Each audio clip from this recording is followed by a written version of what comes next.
5 minutes to the distinguished gentleman from New Jersey, Mr. Smith. The gentleman from New Jersey is recognized for 5 minutes. I thank the chair, and I want to thank my good friend and colleague for yielding.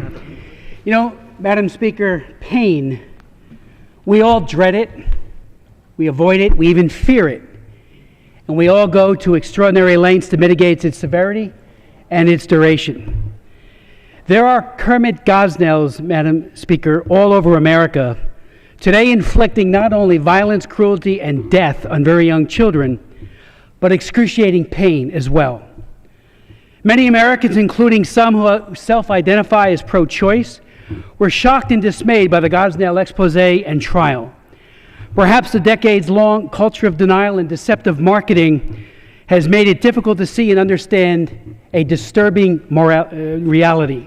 Even after 40 years of abortion on demand and over 55 million dead babies and millions of wounded moms, many until Gosnell somehow construed abortion as victimless and painless. That has changed. The brutality of severing the spines of defenseless babies, euphemistically called snipping by Gosnell, has finally peeled away the benign facade of a billion-dollar abortion industry.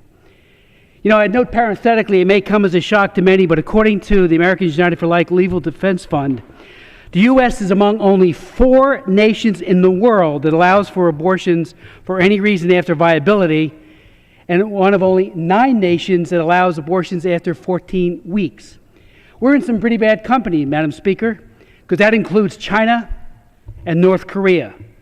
We are far outside the global mainstream. I would note, Madam Speaker, that like Gosnell, abortionists all over America decapitate, they dismember, and they chemically poison babies to death each and every day. That's what they do. Americans are connecting the dots and asking whether the Gosnell and what Gosnell did is really different than what other abortionists do.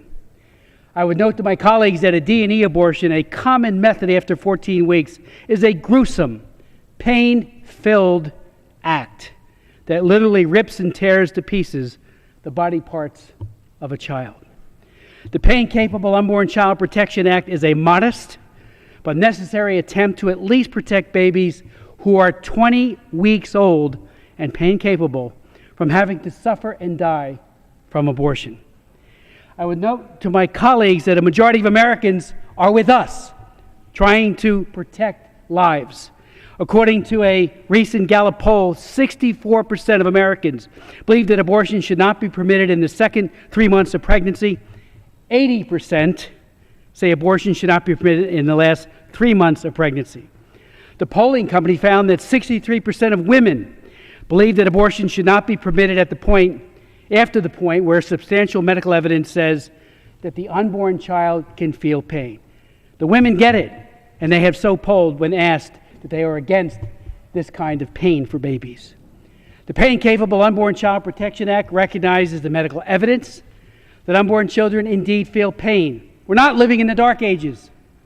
One leading expert in the field of fetal pain, Dr. Anand, at the University of Tennessee, stated in his expert report commissioned by the U.S. Department of Justice that, quote, "In my opinion, the human fetus possesses the ability to experience pain from 20 weeks of gestation, if not earlier, and the pain perceived by a fetus is possibly more intense than that perceived by term newborns and older children." Surgeons today entering the womb to perform corrective procedures, Madam Speaker, on unborn children have seen these babies flinch, jerk, recoil from sharp objects and incisions. Surgeons routinely administer anesthesia to unborn children in the womb. You know, we now know that the child ought to be treated as a patient, and there are many anomalies, many sicknesses that can be treated while the child is still in utero.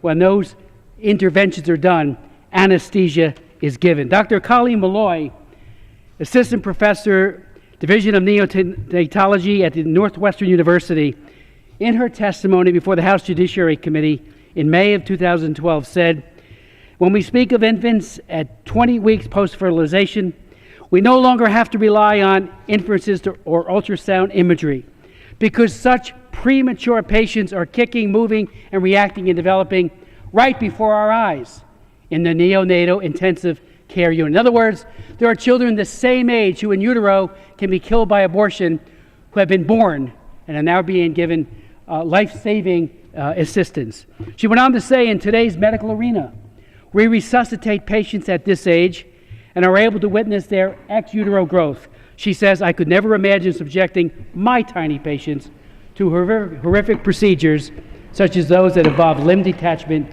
or cardiac injection. I thank my friend.